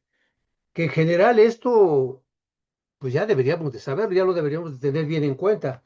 Primero, alrededor de los 30 años se empieza a presentar una aceleración en la evolución de los órganos del cuerpo humano. Entonces, podríamos decir que a partir de los 30 años empezamos a envejecer. ¿Cuántos de nosotros ya rebasamos esa etapa de los 30 años? ¿Cuántos están en los 30, 35, 40 años que están envejeciendo? Pues son unos cuantos, ¿no? Ya los empezamos a notar. El promedio de estatura disminuye 1 centímetro cada década. Ah, cara, ya me estoy haciendo más chaparro. No, pues es lo que está pasando. Hay alteraciones con el manejo de líquidos y básicamente líquidos a nivel de la columna vertebral. Si ustedes se miden en la mañana, miden una cosa y en la tarde, después de toda su jornada laboral, miden un poquito menos y es donde se empieza a reflejar este centímetro. ¿Qué otra cosa vemos? El tórax se torna en tonel y se acentúa la gifosis dorsal. ¿Por qué tenemos más dificultad para respirar los viejos? Pues nada más por cambios fisiológicos. Aparecen las arrugas cutáneas y las arrugas cutáneas, ¿qué nos están diciendo y qué nos están empezando a enseñar con el paciente? Dice que la nariz se hace más ancha y las orejas más grandes, así como lo pintó Cricri en una de sus canciones, ¿no? Tiene grandes las orejas y muy ancha la nariz. Bueno, así somos los viejos. Y si ustedes los observan y ven estos cambios, pues los van a tener ahí bien, bien presentes y bien específicos sin tener ninguna dificultad. Hay pérdida de la grasa periorbital, hay ojos hundidos y ojos en bolsa. Oiga, ¿por qué tendrá esto? ¿Tendré que ir con el plástico para que me quite mis bolsas o qué onda? No, pues es parte de los cambios que tiene, ¿no? Acortamiento de las extremidades de 1 a 2 centímetros. Fíjense, 1 a 2 centímetros más uno de la columna, entonces ya tenemos una pérdida de estatura de alrededor de los 2 a 3 centímetros en el paciente de más de 55 años en adelante. Entonces, no sé por qué los vemos más chiquitos o ellos mismos se ven más chiquitos. Bueno, pues es por esta situación. Los hombros se hacen menos anchos por la pérdida de masa muscular. Y la masa muscular en el paciente anciano va a ser importante para la prevención de algunas enfermedades y básicamente la masa muscular o el consumo de proteínas que nos ayuda a protegernos de ciertas enfermedades. Y por eso hay que estarse vacuna y vacuna en este momento porque vemos en los ancianos ya tenemos pérdida de masa muscular junto con grasa. Y entonces tenemos otro problema serio. La pelvis se ensancha más en la mujer. Y si ustedes se dan cuenta, las mujeres después de los 60 años ven este ensanchamiento mucho más pronunciado, mucho más grande. No quiere decir que sea la regla, ¿eh? Pero en la mayor parte de mujeres hay este ensanchamiento de caderas que se alcanza a ver perfectamente bien. Y obviamente una piel con arrugas, una piel adelgazada por pérdida de elasticidad, vascularidad y grasa, es una piel que más fácilmente se va a poder perder su solución de continuidad y entonces ya tendríamos otro problema mucho más grande. A veces el anciano se hace cortes en las manos o en los brazos y ni cuenta se da. Dice, es que no me pasó nada, ¿no? Como no se, con un talloncito se hizo todo esto. Y entonces vamos viendo que todo esto, podemos entender también que van a haber otros cambios. Piel seca y pruriginosa por pérdida de glándulas sebáceas. La piel del paciente del anciano es seca. Hay una disminución de la producción de sudor. La luz solar acelera la aparición de arrugas, de cambios pigmentarios, hiperplasia vascular, queratosis senil y aparece el síndrome de la astosis solar. Que estos diagnósticos no los vemos en los reportes de entrega del informe de consulta que se da o del que se da después de la consulta. Esa 436 que hay en el IMSS a veces no tiene estos diagnósticos, ¿no? ¿Y por qué el paciente es más susceptible de úlceras de decúbito o depresión? Pues por las características que tiene la piel. Entonces ya tengo aquí, por los puros cambios biológicos, ya tengo acciones preventivas que tengo que hacer con el anciano, que debería de hacerlas, pero que a veces se nos olvida. Si a eso le agrego que la visión y la audición van a disminuir, que las cataratas, el glaucoma, la degeneración vascular son las causas que presentan los ancianos para ver, para su agudeza visual, pues ya vamos a entender otro problema, ¿no? Y la sordera de alta frecuencia, principalmente para consonantes como la chi y la che. Y si ustedes se dan cuenta cómo hablan los ancianos, che, che. Y esto me va dando una característica mucho más para poder entender qué problemas son los que tengo que atender. Hay otocerosis y otoesclerosis que a veces la revisión de oídos no se hace. Y como no se hace, pues no nos damos cuenta que este problema está presente. Y junto con este problema hay otro, ¿eh? El aseo general que el paciente a veces no se hace. Entonces ya vamos teniendo más problemas que tenemos que empezar a ver y a valorar. En el sistema cardiovascular disminuye la frecuencia cardíaca y el consumo de oxígeno y el gasto cardíaco. El oxígeno básicamente por la deformación del tórax. Y el gasto cardíaco principalmente con el ejercicio. O sea, cuando uno quiere hacer ejercicio y no está acostumbrado a hacer ejercicio, pues el gasto cardíaco va a aumentar, la frecuencia cardíaca va a aumentar y vamos a tener un montón de problemas que vamos a tener. Y a veces ves que el paciente va entrando al consultorio y ya viene sacando los hígados y lo primero que se nos ocurre es que este paciente ya viene en insuficiencia cardíaca. No, ese es uno de los padecimientos que se puede presentar frecuentemente en los pacientes ancianos sin patología cardiovascular previa. Hay alteraciones de la conducción cardíaca por cambios degenerativos e isquémicos, pequeños infartos que se van dando en los pacientes, que son a veces estos cambios en la frecuencia cardíaca o ruidos cardíacos que podemos observar si nosotros tenemos bien entrenado el oído y escuchamos el área cardíaca. Entonces, estos cambios, más en personas de 75 años o más, nos van a dar datos de cómo se han presentado, por ejemplo, muchos infartos silenciosos y que no los vemos, ¿eh? Y no se evalúan, pero ahí están. La hipertensión arterial, ¿Por qué se aumenta la atea sistólica? Por el endurecimiento de las arterias y venas, que nos llevan a tener que evaluar cómo están los lípidos de ese individuo, ¿no? Básicamente la diastólica, 20 a 30 milímetros de mercurio en la diastólica y 8 a 10 miligramos entre los 50 y los 80 años. ¿Qué es lo más común que vemos? Hipertensión arterial como enfermedades crónico-degenerativas y esta como factor de riesgo para eventos vasculares cerebrales. O sea, ya tenemos un panorama desde el punto de vista biológico del paciente bien tronado. ¿Qué vamos a hacer? El sistema respiratorio, alargamiento de bronquiolos respiratorios, ductos alveolares y alveolos en forma gradual, disminución de cilios y de su flexibilidad en la mucosa, hay incapacidad para el reflejo de la tos. Entonces, ¿cuál es el otro gran problema que tengo que estar pendiente de estos ancianos? Problemas de neumonía, problemas básicamente neumonía en la mayoría de ellos, bronquitis crónica, embolia pulmonar, que son lo que vamos a tener que evaluar con estos pacientes, con el anciano. Toda esta parte de conocimiento se supone que el médico ya la tiene y debería de ponerla en práctica al momento que atiende a su paciente. En el sistema gastrointestinal, ¿qué vemos? Enfermedad ácido péptica frecuente. ¿Por qué? ¿Está comiendo bien el paciente o está dejando de comer? Aumenta la obstrucción intestinal. ¿Por qué aumenta la obstrucción intestinal y el dolor intraabdominal frecuentemente?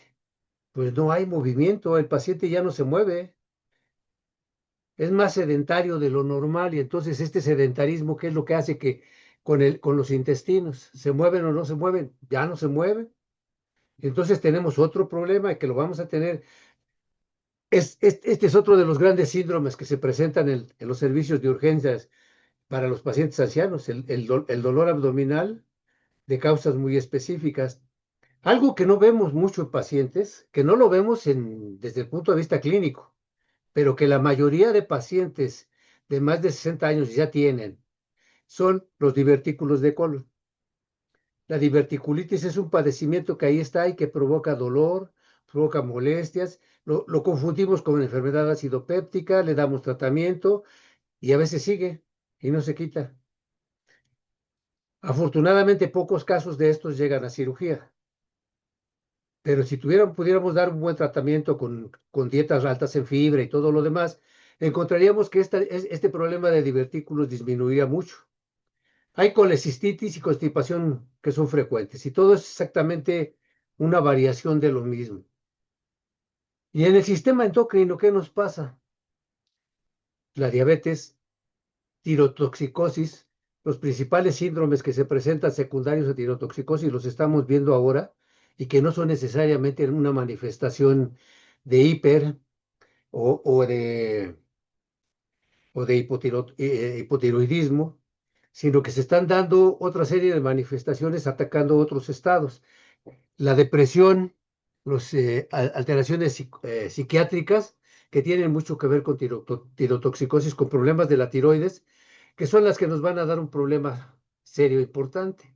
En el hombre, alteraciones en la erección, retraso y pérdida de la eyaculación. En la mujer, disminución de la lubricación vaginal con respuesta orgásmica disminuida. Y a veces queremos que funcionen igual o queremos seguir funcionando igual. Y en el sistema musculoesquelético, ¿qué aparece? Enfermedades articulares degenerativas y la artritis reumatoide. Problemas de pie y de metatarso. Halus valgus y osteoporosis a nivel de columna. ¿Qué debemos de revisar? No porque el programa de diabetes nos diga que revisemos pies en los pacientes diabéticos de tercera edad. ¿Por qué deberíamos de revisar pies? Pues por esto y por todo lo que implica el cambio de edad. Los problemas vasculares, más una piel seca, más problemas de pie y del metatarso, pues obviamente me van a dar problemas. Y si a eso le agrego una vasculitis, una alteración vascular que ya tengo por la diabetes, pues el riesgo de úlceras diabéticas van a ser más frecuentes. Y luego tratar esas úlceras nos cuesta más trabajo. Entonces, hay una relación de lo que vemos con el paciente con lo que no vemos. Al paciente lo vemos por programa, pero no porque sea un paciente. Y en el sistema genitourinario, ¿qué hay? Pues declina en 1% la filtración glomerular. Después de los 40 años, un 1% disminuye. Incontinencia urinaria por vejiga inestable, uropatía obstructiva, uretritis por vaginitis atrófica, incontinencia pura de estrés. Y ya empezó el primer problema que hace un rato nos mencionaba, el estrés. Y cuando hablamos de estrés, ¿qué es lo que vamos a ver del estrés? Hay tres tipos de estrés: el estrés agudo o el estrés diario, el evento vital estresante y el estrés crónico. ¿Cuál de estos tres elementos es el que vemos en estos ancianos que los lleven a incontinencia pura por estrés? Pues a veces estamos viendo los eventos vitales estresantes o un estrés crónico que ya viene generándose desde mucho tiempo atrás y que viene acompañado de ansiedad, de angustia y a veces ya de depresión, pero que no catalogamos el estrés como una parte fundamental del desarrollo de la propia diabetes. Y cuando nos vamos un poquito más atrás nos damos cuenta que algo tiene que ver su familia en este aspecto. Y cambios en el sistema nervioso, en las funciones mentales, dicen que hay que hacer sudoku y sopa de letras y todo esto. A una paciente, a un familiar mío le dijeron, me dijo el doctor que tengo que hacer mucha sopa de letras, y diario hacía sopa de letras para comer, pero no le dijo de qué tipo, ¿no? Entonces, yo comía sopa de letras, la señora. Declina la actividad motora e intelectual. La memoria para hechos recientes declina después de los 50 años. Los cambios perceptuales, tolerancia al dolor se aumenta, disminuye la sensibilidad a la hipertermia e hipotermia, y nos vamos dando cuenta que muchos de estos pacientes llegan sin suéter cuando hace frío, y nosotros tenemos 2 cobijas encima y aparte una chamarra. Bueno, son los cambios que se van dando específicos desde el punto de vista fisiológico en cada uno de los pacientes que vamos manejando.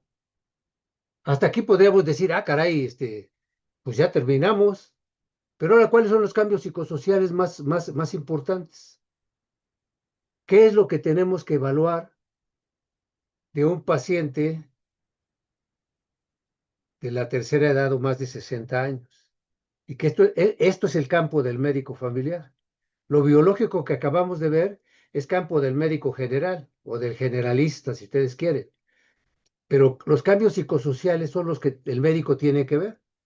¿Por qué el médico familiar tiene que ver cambios psicosociales? Porque para entender esta parte, debo de entender lo que es la estructura social familiar. Otra vez, algo que de una u otra forma, por ejemplo, a los residentes les hemos dicho siempre, la estructura social familiar es la que me va a permitir tener los conocimientos previos para conocer todo lo que yo quiera de la familia. ¿Por qué? Pues porque la familia como tal, a final de cuentas, tiene una estructura que me va a permitir conocer cómo está conformada. Y cuando me doy cuenta de la familia y empiezo a estudiar su estructura social familiar, me doy cuenta que tengo que ver tipología, que tengo que ver ciclo de vida familiar, que tengo que ver funciones familiares y son funciones sociales familiares específicamente. Es el nombre correcto que deberíamos tener, funciones sociales familiares. Y tengo que ver la dinámica familiar. Y cuando me doy cuenta todo lo que engloba la dinámica familiar, pues ya tengo bien clarito por qué a veces no estudiamos dinámica familiar y no vemos nada de lo que estamos manejando. Y junto con esto, ¿qué pasaría si nosotros estudiamos 2 temas más que serían la cultura familiar y el nivel socioeconómico, que tienen mucho que ver en cómo se va a atender a un paciente anciano en los consultorios de medicina familiar? El anciano que va solo, que piensa que la diabetes no se cura con insulina, sino que deja ciego porque su nivel socioeconómico es bajo, o que no le alcanza para poder comer lo que debe de comer. Pero ese paciente tiene una tipología familiar, está en una etapa del ciclo de vida familiar, dependiendo del autor que ustedes quieran, está en una etapa final. Pero cómo se están llevando a cabo las funciones familiares en este momento y cómo está la dinámica familiar con todos los miembros de la familia. Entonces aquí es donde está el problema. Lo biológico lo puedo conocer y creo que se podría manejar y hasta se podría prevenir. Pero esto va a estar un poquito más complicado manejarlo. ¿Por qué? Bueno, si de las funciones de la familia, las funciones sociales de la familia, yo me doy cuenta que el cuidado y el afecto son importantes, ¿cómo está el cuidado de los pacientes de la tercera edad? ¿Es bueno o es malo? ¿En quién es bueno y en quién es malo? Pues depende del tipo de familia, o sea, depende de la tipología familiar, porque hay familias que tienen mucho dinero y el cuidado está perfecto con el paciente, tienen todo. Y si esa familia tiene inteligencia emocional, pues tiene afecto en todos los aspectos. Pero ¿cuántas familias de las que nosotros conocemos en el consultorio tienen cuidado y afecto cubiertos al 100%? Ustedes los ven en la consulta, ¿eh? Ustedes los ven en la consulta. ¿Cuántos realmente están bien cuidados y tienen ese afecto para llevarlos a consulta y decirle, no, mamita, mira, siéntate, explícale al doctor esto y este otro, mira? A veces no vemos esta parte en el consultorio. Educación de la sexualidad en pacientes de la tercera edad. ¿Cómo es la sexualidad en los pacientes de la tercera edad? ¿Se lleva a cabo, no se lleva o cómo se lleva? ¿O tiene indicaciones específicas para llevarse a cabo? Un tema que no se abarca al 100%, salvo por algunas áreas muy específicas. Pero el anciano vive su sexualidad, sí. ¿Cómo la vive? Pues si ya vimos que tiene cambios fisiológicos, ¿cómo le podemos ayudar a que viva su sexualidad en un momento determinado? Socialización. Los ancianos siguen socializándose, siguen quedando en su casa. ¿Cuántos ancianos salen? Y fíjese, es curioso, pero yo lo veo cuando vamos a entregar al Seguro Social nuestra hoja que ahora ya es cada 3 para la sobrevida. ¿Ves cómo todos los ancianos van hasta con carrito, hasta con silla de ruedas los llevan? Pero a veces les da gusto a ellos porque es la única vez que los sacan o cuando van a cobrar. El anciano ya no sale, o cuando va a consultas es cuando sale. A veces ya no sale, se quedan en casa. Y entonces esos ancianos tienen un estatus que puede ser positivo o negativo. Tienen un estatus, eso sí. Pero ¿cómo está? Positivo o negativo. Entonces, ¿cuántas de estas funciones disminuyen o se aumentan en estos estados? En esta etapa del ciclo de vida de un individuo. Y nos damos cuenta que las funciones son importantes, porque a final de cuentas, pues es de lo que va a depender en mucho de todo lo que vamos a hacer. Cuando nosotros empezamos a darnos cuenta que la familia tiene etapas del ciclo de vida familiar y que estas etapas del ciclo de vida familiar son diferentes dependiendo de cada autor, nosotros tenemos recopiladas alrededor de 25 o 28 clasificaciones diferentes de ciclo de vida familiar. Algún autor quita una cosa, otros ponen otra cosa. Nosotros utilizamos esta que es la propia, la nuestra, cuando hablamos de noviazgo, de matrimonio, de extensión, cuando hablamos de dispersión, cuando hablamos de emancipación, pero cuando hablamos de la etapa de retiro, es cuando ya en la emancipación y el retiro estamos encontrando pacientes de más de 50 años. ¿Qué sucede en la etapa de retiro? ¿Y qué sucede en la etapa de muerte? ¿Cómo se ven estas cosas y cómo se ha vivido para que el paciente que está en etapa de retiro, está en etapa de muerte, llegue a la consulta con nosotros? Aparte viene con un estado depresivo bastante marcado y nosotros no tenemos prisa por terminar la consulta y entonces viene un encuentro de emociones interesante a nivel de la entrevista y de la relación médico-paciente y cómo se va a llevar a cabo esa atención médica con ese paciente que tiene estas características. Entonces, todo esto, todo esto es lo que marca la parte que el médico familiar debería de saber. Entonces, esta clasificación de ciclo evolutivo de familia o ciclo de vida familiar es la clasificación que nosotros estamos utilizando, que nosotros hemos adaptado al estudio de familias para poder trabajar con ellas. No tiene nada que ver con lo que está publicado, cada quien ha publicado una clasificación, pero esta es la que nosotros utilizamos en donde dividimos el retiro y la muerte en dos partes importantes, porque son dos partes que tenemos que ver necesariamente. Y cuando hablamos del anciano, cuando hablamos del retiro, ¿cuál es la principal causa de retiro? La principal causa de retiro tiene que ver en dos niveles. Dos niveles que son fundamentales para el paciente y su familia, que tienen una repercusión grande tanto en la familia como en el paciente. Pero que a veces, como a nosotros nada más nos las mencionaron así rápido en una clase de una hora, pues nunca la vimos como tal. Y ahora que ya la estamos viendo y nos damos cuenta que la adaptación, una nueva adaptación de la pareja a su nueva situación. Cuando yo me jubilo, me tengo que adaptar a mi pareja, porque mi pareja, que a lo mejor no trabajaba, se quedaba en casa todo el tiempo y ella ya llevaba sus tiempos y llevaba todo lo que hacía. Y ahora que yo me quedo ya con ella, me tengo que adaptar de nuevo a ella. Y volvemos a estar solos y con un panorama a veces no muy halagador, ¿eh? De las expectativas de vida futuro, entre otras cosas.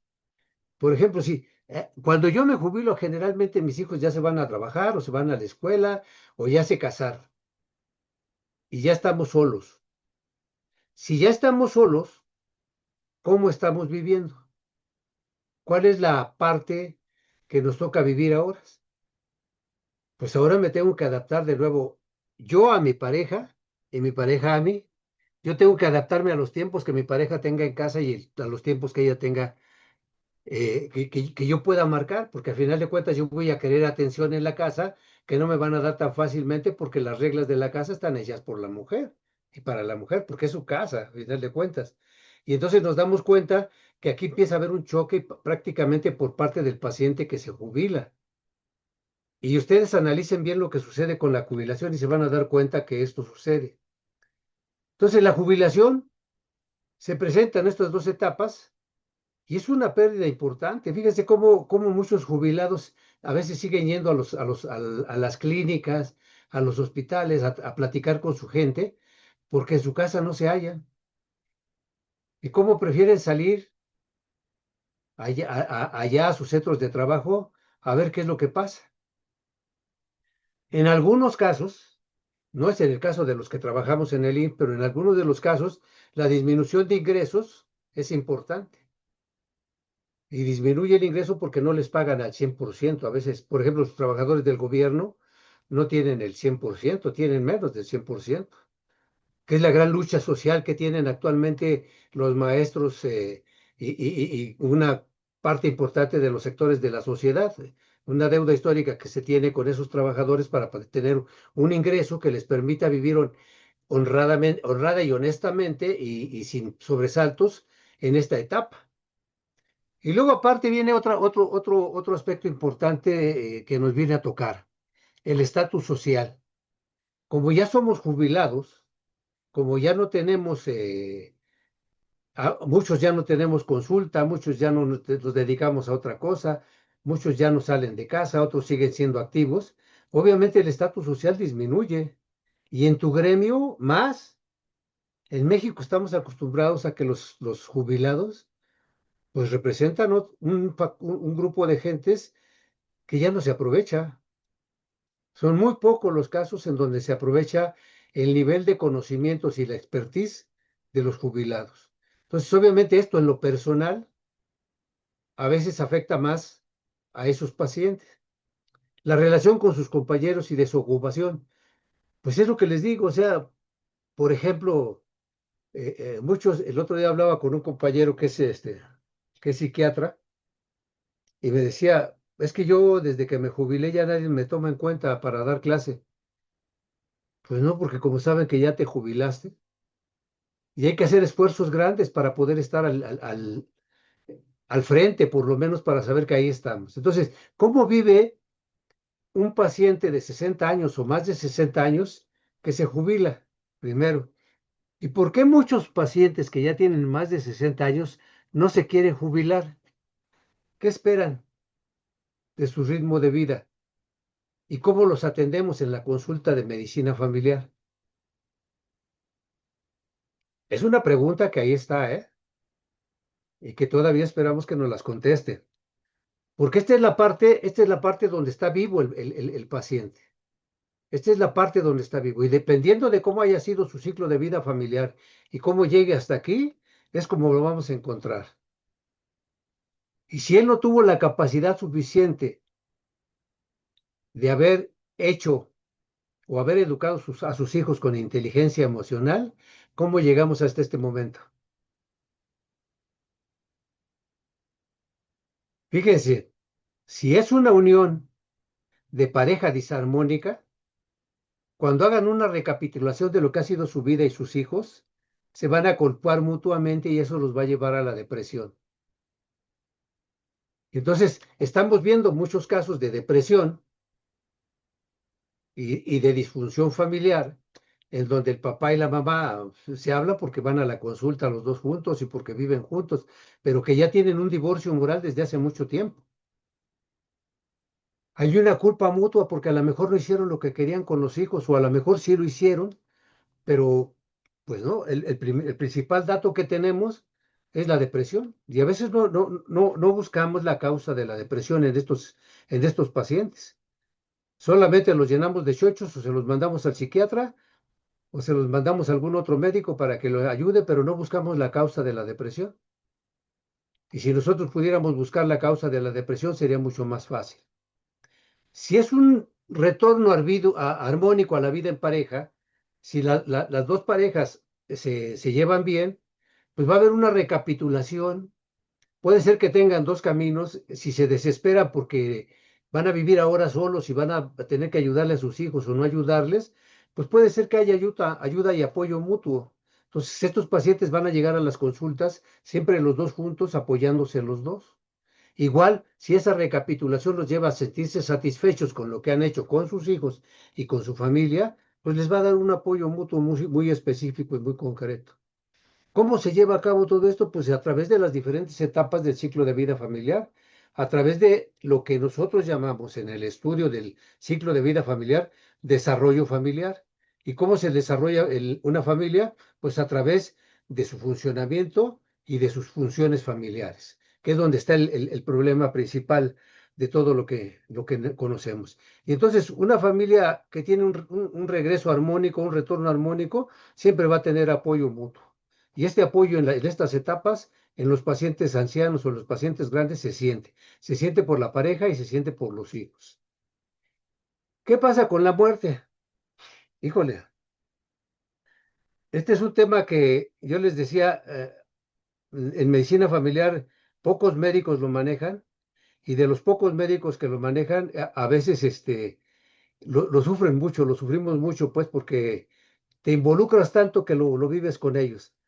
Pero para no vivirlo, entonces ahora lo que nos han dicho es, hay que tomar cursos de cómo dar malas noticias, hay que tomar un curso de geriatría de geriatría y gerontología y luego el otro para ayudar a morir al paciente y apoyarlos en su duelo.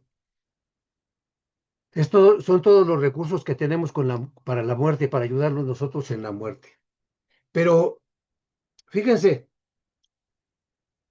cómo son los cambios mentales y emocionales de la propia vejez y cómo estos cambios van dando pie para una gran demanda de atención debido a las presencias, a todas las enfermedades crónicas que tiene un paciente, aparte de la incapacidad física que él mismo padece.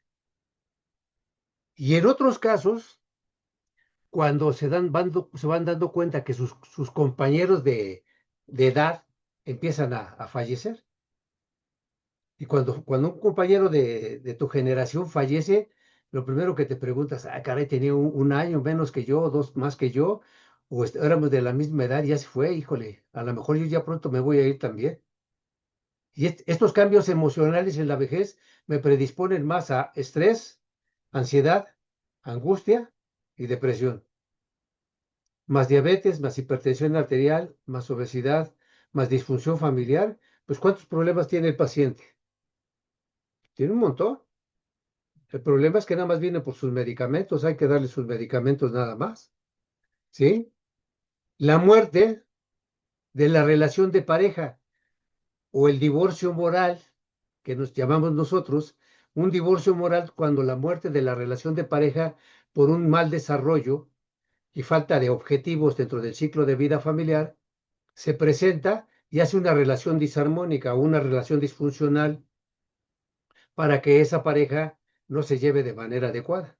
Entonces, si la pareja se lleva mal desde el principio, ¿cómo van a llegar cuando se muera un paciente? A veces va a ser un alivio para la persona que queda viva. Si el que se murió, pero el que queda vivo dice, ay, qué bueno, ya voy a dejar de sufrir. Y a veces eso cambia toda la dinámica de la propia familia. O a veces lo siente más y se hunde más en un duelo, en una depresión con duelo no resuelto durante mucho tiempo. Y sacarlos de un duelo no resuelto, híjole, es complicadísimo, ¿eh? Y a veces se tarda uno años en que ese paciente regrese. Entonces, socialmente tiene repercusiones importantes. ¿Por qué? Porque la conducta de la pareja nos va a llevar a encontrarnos con depresión. Y el otro gran problema que tenemos es que como no tienen atención por parte de la propia familia, muchos son hiperfrecuentadores de los servicios de salud. O sea, ¿qué es un hiperfrecuentador? El tema está desarrollado, está visto, pero el paciente que va a consulta y a la semana va porque le dio diarrea y resulta que cuando lo ves, pues es que le dio diarrea el mes pasado, pero ahorita ya no tiene.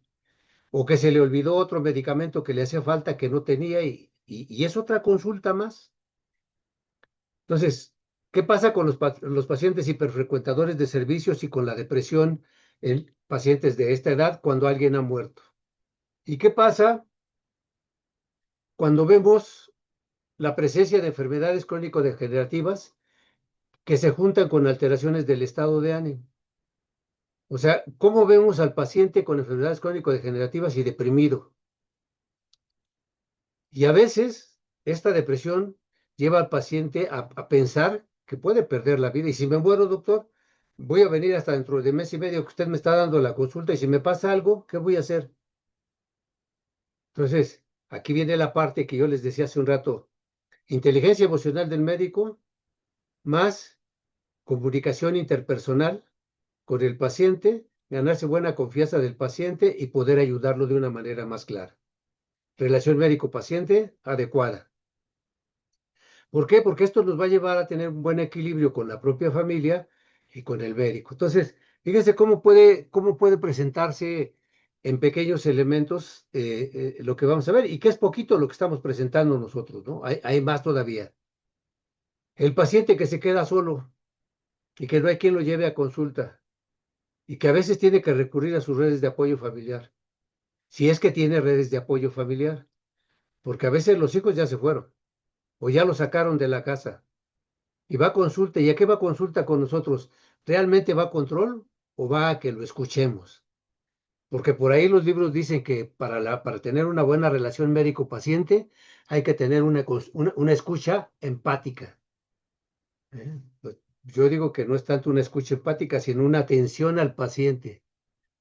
Y lo que comentábamos en alguna ocasión, no hay que tenerle compasión al paciente, hay que tenerle atención, hay que ponerle atención.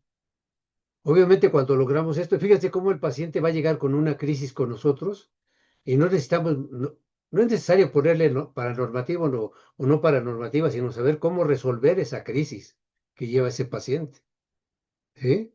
Y ver cómo vamos a reajustar esa crisis y cómo la vamos a solucionar con su propia familia y cómo vamos a estudiar la dinámica familiar con la familia, cómo los vamos a reacoplar en una nueva tipología familiar que va a modificarse. O sea, esto es medicina familiar. Lo demás es medicina general. Y la medicina general ustedes la saben, pero ahora aplíquenle a la medicina general la medicina familiar, porque hasta aquí vamos a hacer una nueva tipología familiar modificada. Vamos a estudiar una dinámica familiar, vamos a estudiar crisis, vamos a estudiar ciclo de vida, funciones, dinámica. Pues esto es lo que tenemos que aprender sobre dinámica, sobre ciclo de vida familiar. Cuando nos damos cuenta de todo esto, pues es cuando tenemos bien claro que la muerte puede mostrarnos un abandono social del individuo o puede mostrarnos una nueva tipología familiar, una familia extendida, una familia, iba a decir monoparental, pero no es monoparental, una familia patriarcal monogámica, nos va a presentar diferentes alteraciones, diferentes tipos de familias. Familia patrilocal y familia matrilocal, era lo que estaba diciendo, que se me había olvidado. Que esta de familia patrilocal y la familia matrilocal es lo que algunos autores llaman familia ascendente y familia descendente. El nombre correcto y adecuado es familia matrilocal y familia patrilocal, que sería la nueva tipología. Pero ¿qué pasa cuando vemos el abandono social del individuo? ¿Qué pasa cuando lo vemos abandonado, cuando no hay redes de apoyo familiar, cuando estas redes de apoyo familiar son malas? Pues el paciente va a seguir estando mal. ¿Cómo va a morir ese paciente? ¿Cómo le mostramos humanidad? Si sus relaciones familiares son buenas y vemos una nueva tipología porque el papá se va a vivir con el hijo o el hijo viene a vivir con ellos, a lo mejor vamos a tener buena relación y una nueva dinámica familiar completamente diferente. Pero ¿cómo la vemos? Porque el problema de la medicina familiar es que dicen que no la aterrizamos en pacientes y yo creo que sí se está aterrizando en pacientes. El problema es que no lo aplicamos al 100%. Si no, pregúntenle a la doctora Farfán cómo lo aplica ella. En conclusión,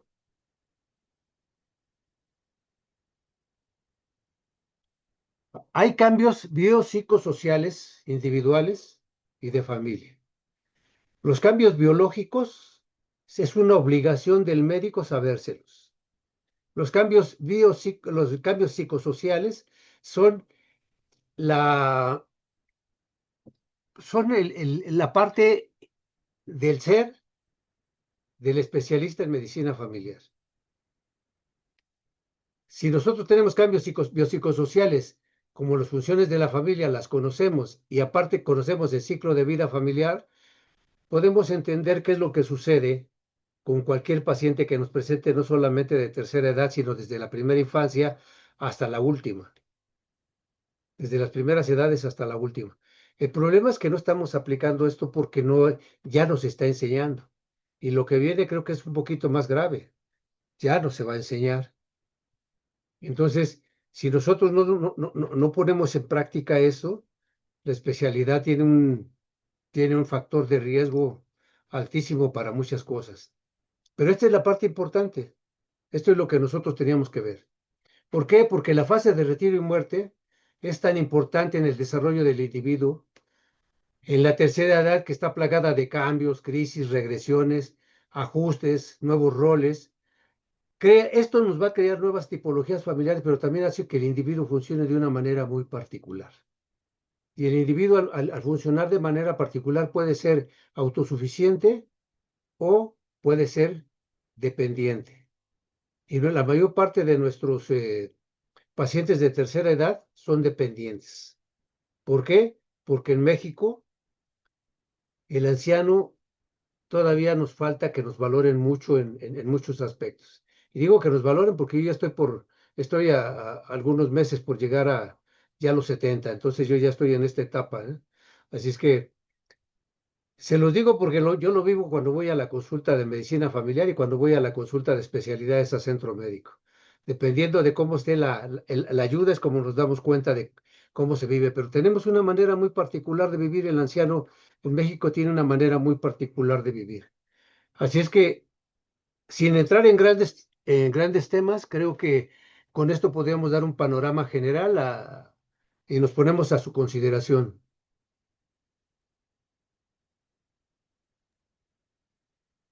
Muchas gracias, doctora Polinar, por esta excelente ponencia. Tenemos algunos comentarios y unas preguntas, si me permite. Sí, claro. La doctora Paloma Navarro dice, creo que en México y en otros países latinos no sabemos envejecer con estilo. No se piensa en hacer buenas redes de apoyo, en hacer hábitos para conservar la salud, en los ahorros para los gastos al dejar de trabajar.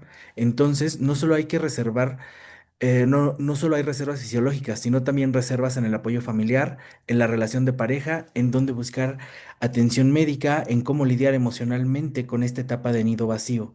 No hay prevención. Creo que en general la población no está considerando que perder la salud, enviudar, ver morir a familiares y amigos y que nos puede pasar a todos. No es ser fatalistas, es cuidar cada uno de estos pilares para las crisis del futuro y aprender a tener resiliencia. Eso es lo que hay que hacer. El doctor Cermeño nos dice, en la consulta pasa mucho, cuando el adulto mayor le preguntas el por qué acude solo, en muchas ocasiones responden que de 10 hijos solo uno lo atiende, pero trabaja. Indagas en cómo fueron sus relaciones y dinámica, es ahí donde resalta las fallas en la comunicación, en los roles y en los límites. Y de esto hay pocas investigaciones en medicina familiar. Medicina familiar no investiga esto. Entonces, ¿qué pasaría si investigáramos esto en pacientes de esta edad? Tendríamos resultados muy interesantes, ¿no? Pero pues no se investiga. Y eso es cierto, ¿eh? De 10 uno te va a apoyar y los demás, adiós. ¿Algo más? El resto son felicitaciones. No sé si alguien de ustedes gusta hacer uso de la voz. Aprovechemos al maestro Polinar que está aquí con nosotros.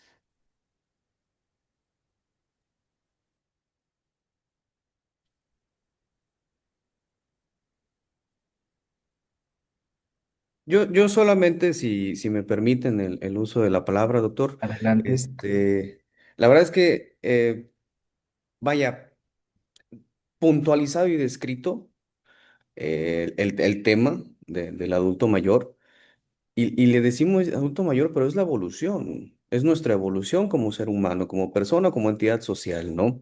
Y como bien decían ahí en los comentarios, la doctora Paloma también, el prepararnos, el antecedernos a esa etapa a la cual vamos a llegar a evolucionar, involucionando o desvolucionando, encogiéndonos, es, es, es, es clave, yo creo, para tanto la atención médica, para la prevención primaria, para el médico de familia, el saber qué sigue, por eso es un ciclo, porque sabes que se repite, ¿no? Sabes que en la familia va a suceder, entonces el que puedas tú anticiparte y ver esas prioridades es uno de los recursos.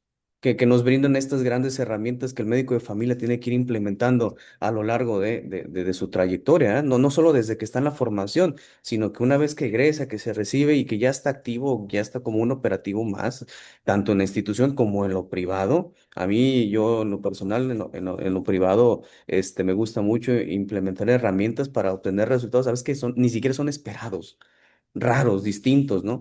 Y esto es lo que tú dices, ah, caray, entonces, por esto pasa esto, por eso mi paciente no, la familia no me responde, por eso mi paciente me lo oculta o les da vergüenza, tabús, creencias, que la verdad, con estos dos temas, retomando los que vimos de inteligencia emocional y este amplio panorama del adulto mayor, queda más que claro que tarea hay, trabajo tenemos y apoyo es lo que nos sobra. Nada más nos falta ahora sí que extender la mano y ampliar nuestras visiones, ¿no?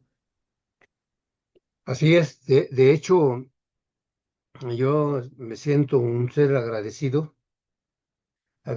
con ustedes porque nos dan la oportunidad de poder mostrar lo que ya pocas veces se muestra en algunos lados. De hecho, ya casi en la residencia no se muestra.